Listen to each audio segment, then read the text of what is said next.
2 years ago, after I became wheelchair-bound due to an accident, my husband and mother-in-law's attitudes became noticeably harsh. I hate to say this, but could you leave this house?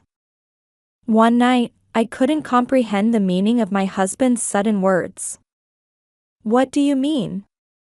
Exactly what I said. Mother and I talked it over and decided. By asking me to leave, do you mean you want a divorce? Yes, that's right. I've been thinking about it for a long time. I don't need you anymore since you can't earn money. He spat out those words like venom while clenching his fists. I understand. Thank you for everything. And thank you for leaving nothing behind. That's all I said before I left my seat. It would be a while before they understood the meaning of these words. I'm Aida. It's been 10 years since I joined my current company after graduating from university. Well then, I'll be heading out. Good work today. Good work. I closed my laptop and stood up from my desk. Looking at the clock by the window, about 2 hours had passed since regular working hours. The afternoon meeting had run long, and I'd spent time after hours preparing meeting materials and responding to emails, which took longer than expected. I took the elevator down to the first floor and left the office.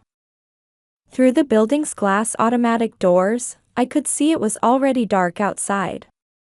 As I headed to the nearest station past the company gates, checking train schedules on my smartphone, I noticed 2 employees from my husband Bendek's department walking ahead toward the same station. I wonder if Bendek is home already. Recently, we'd stopped talking about work at home, so I didn't even know if he was busy at work. More precisely, whenever workplace topics came up, Bendek's mood would noticeably sour, so we naturally stopped discussing it. Swaying on the train ride home, I gazed at the scenery passing by the window. When Bendek and I were dating, we often coordinated our schedules to go home together, but for the past year or two, our schedules have been completely different. My eyes caught a young couple standing near the door. They looked like college students, and I could hear them chatting happily about a movie they'd recently seen. The happy scene overlapped with memories from my past. I shut my eyes tight to suppress the emotions that suddenly welled up. I'm home. I called out after opening the front door. Looking at the shoes lined up in the entryway as I took off my pumps, it seemed everyone else was already home. I heard the living room door open behind me and the patter of slippers approaching. Welcome home, Aida. You're late again today. I'm home, Mother. I'll start preparing dinner right away. Oh, don't rush. You must be tired from overtime? No, not really. Today's afternoon meeting ran long, but things are starting to wrap up. I responded cheerfully as I headed to the living room with my mother-in-law, Imelda. After marriage, Bendek and I had lived by ourselves, but when his father was hospitalized due to illness last year, we moved to Bendek's family home and now live as a family of 4 with his parents.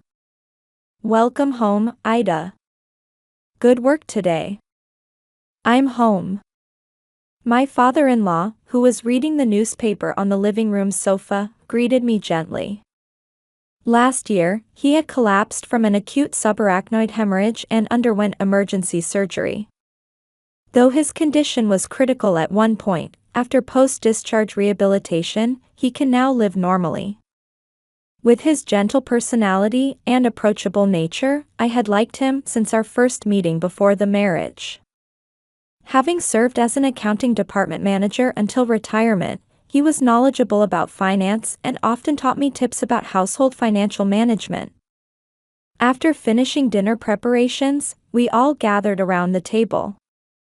Sarah came to visit the other day for lunch, and I was surprised at how big her daughter has gotten. Is that so? They say other people's children seem to grow especially fast. Sarah is still as beautiful as ever, and having children really does give a woman that maternal, feminine air. Yes, that's true. Sarah is Imelda's sister's daughter, Bendek's cousin. Imelda frequently expresses disappointment about Bendek and me not having children. She apparently disapproves of me working after marriage, and whenever we meet, she implies things like, "Quit your job and give me grandchildren soon," which honestly makes me uncomfortable with her. Since we started living together, especially on days when I work late, she finds ways to bring up the topic. "Ida, I think you could have chosen to have children a little earlier, but well, I suppose it can't be helped since you're busy with work." While nodding vaguely, I glanced sideways at Bendek, who continued eating silently without looking at me. Bendek and I were in the same cohort at the company, and we married in our second year of dating. He had wanted me to become a full-time housewife if we had children, but in the 10 years since our marriage, we haven't been blessed with any, and we've both continued working since the beginning. Both Bendek and I desperately wanted children, and we tried everything possible, from traditional medicine to medical tests, but pregnancy never happened. Though there's loneliness, I thought living just as a couple could be good too, and I threw myself into work instead. But somewhere along the way, I began to feel an invisible wall between Bendek and me. Though we chose to marry and had walked together trying to make each other happy, a gradual temperature difference developed in our relationship. I think it probably started when Bendek began struggling with work. He never said anything to me, but I heard from colleagues in his department that he seemed troubled about not performing as well as others in his cohort. Bendek has always had a gentle personality and isn't good with pressure, plus he tends to be hard on himself. Even without him saying anything, I could tell he was feeling rushed and irritated by the situation. However, when I gently tried to discuss it, he would only say, "I'm fine. Don't worry," and stubbornly refused to confide in me. Since he maintained this stance of not sharing his troubles with me, I couldn't force the conversation, and it was frustratingly impossible to be of help to him. Still, on our days off, we would travel together or spend relaxing time at home, cherishing our time together. When I became emotionally exhausted from unsuccessful attempts at conception, he supported me silently. So even if I couldn't be the force to solve Bendek's current troubles, I intended to stay by his side and create times of peace for his heart. The turning point was probably when I received my promotion notice. My achievements in a project I participated in were recognized, and my promotion speed was among the fastest in our cohort. I can't forget Bendek's expression when he said, "That's amazing. Congratulations, Aida." Fighting back tears, all I could say was, "Thank you." As my work became busier, the distance between Bendek and me only grew. Eventually, we spent less time together, had fewer conversations, and by the time my income surpassed Bendek's, we couldn't even look each other in the eye. Watching Bendek's back as he left the table without saying a word after finishing his meal, I wondered if back then, I hadn't been afraid of rejection and had tried harder to be his support, could we have built a different kind of relationship? When I opened my eyes, the first thing I saw was the bright white fluorescent light. After blinking several times, I shifted my gaze around. I appeared to be lying in a hospital bed. Looking down, I saw an N4 connected to my arm, and both legs were wrapped in multiple layers of bandages and casts. The moment I tried to move, an unprecedented pain shot through my entire body. Ugh. Tears welled up from the intense pain.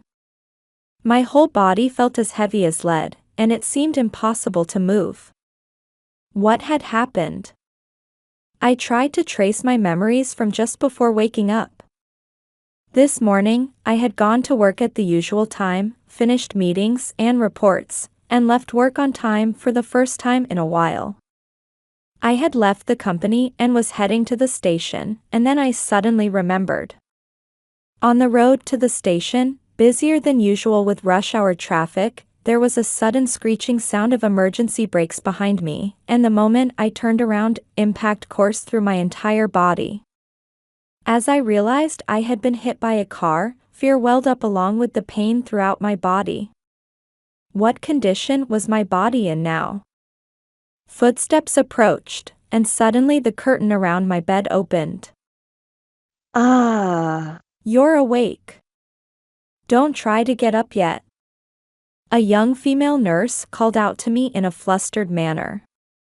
You must be confused, but the doctor will explain everything soon. Please stay still. Oh, yes. The nurse hurried out after saying this. A few minutes later, the doctor came and told me about the circumstances of my accident and the surgery.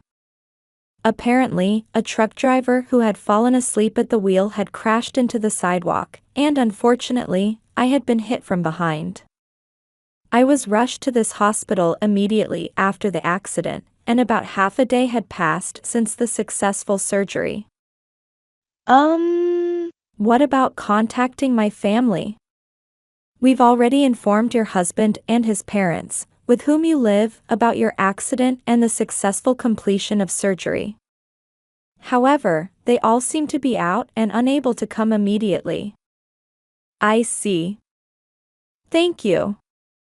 Bendek was away on a business trip, and his parents were on an overseas trip together since last week. From the doctor's tone, I could somewhat imagine their reactions when they were contacted. Even considering they were away, it probably wasn't the kind of reaction you'd expect when told that a dear family member had been in an accident. At least, it seemed to have been enough to make others hesitant to describe their response directly.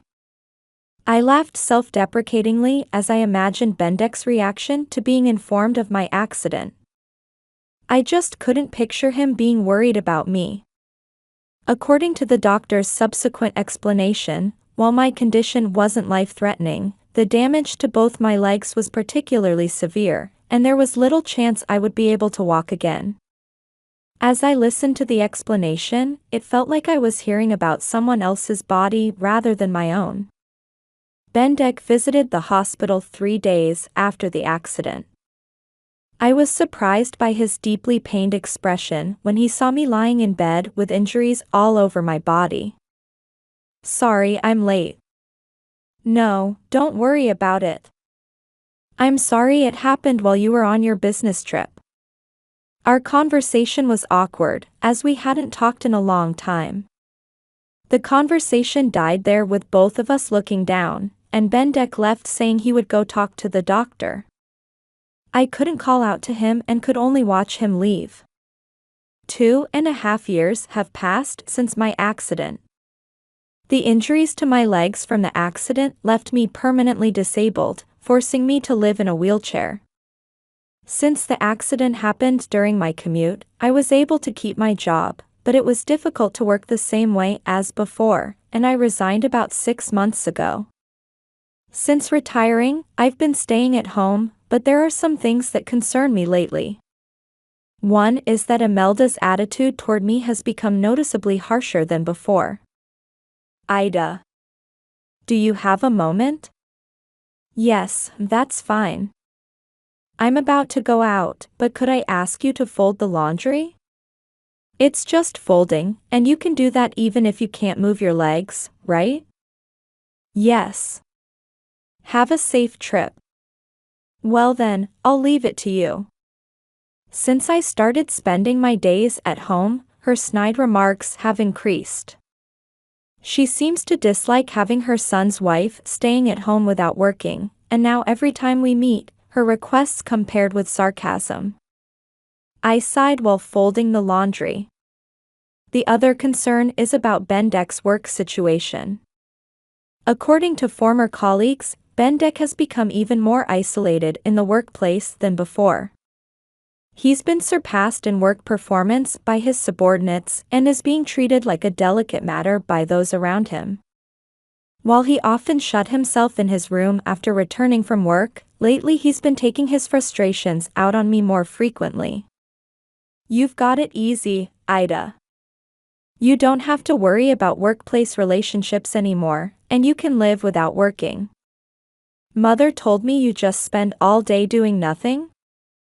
Man, I wish I could live like that just once. The Bendek who continues to throw such sarcastic remarks at me no longer shows any trace of his former kindness. I just felt lonely seeing how much Bendek had changed. I hate to say this, but could you leave this house? One night, I couldn't comprehend the meaning of Bendek's sudden words for a moment. What do you mean? Exactly what I said. Mother and I talked it over and decided. I looked at Imelda sitting next to Bendek. Ida, since you quit your job, you haven't contributed to living expenses or helped around the house, you've just been staying here. Frankly, having you here any longer is a nuisance. Don't you think it's presumptuous to keep living in someone else's house while being completely useless? Imelda continued, looking at me triumphantly. Bendek remained silent, not looking at me. Even though Bendek is having a hard time at work. Just because you're married doesn't mean he has any obligation to keep supporting you. I asked the downcast Bendek, by asking me to leave, do you mean you want a divorce? Yes, that's right. I've been thinking about it for a long time. After being together for so long, do you have no feelings left for me at all? How could I? Not at all. Bendek started speaking as if a dam had broken. Do you know how miserable you make me feel every time I see your face? You must have been looking down on me too, right? Every day, thinking you're better than me, basking in your sense of superiority. The threads we had woven together since we met seemed to be breaking one by one. Before, I put up with it because you were contributing money to the household, but now it's different. Now you're just a useless person with no job and no money. Bendek spat out the words like venom while clenching his fists. I don't need you anymore since you can't earn money. The last thread broke with an audible snap. I understand. Bendek looked at me for the first time. However, I have one condition.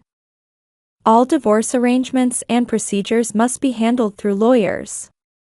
If you can agree to this, I'll pack my things and leave this week.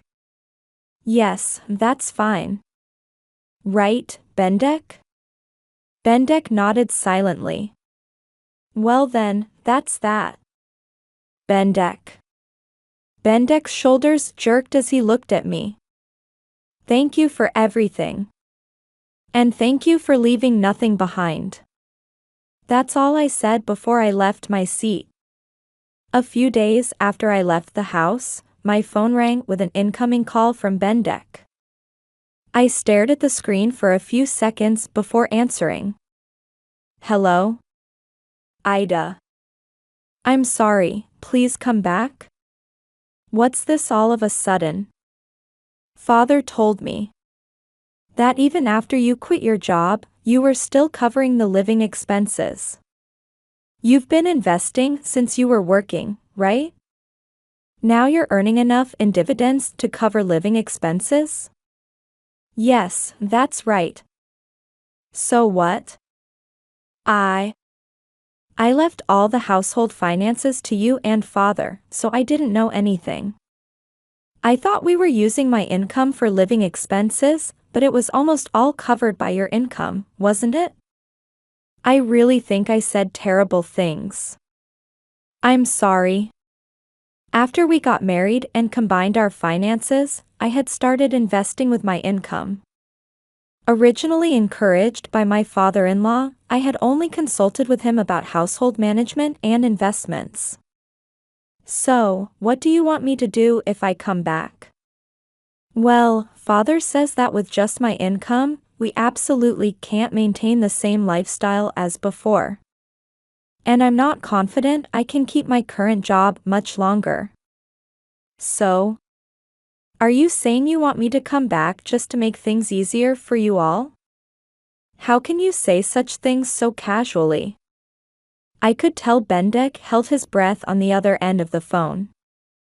I didn't say anything all this time because even though your feelings weren't the same as before, I believed somewhere deep down you still cared about me. But you're not the Bendek I fell in love with anymore.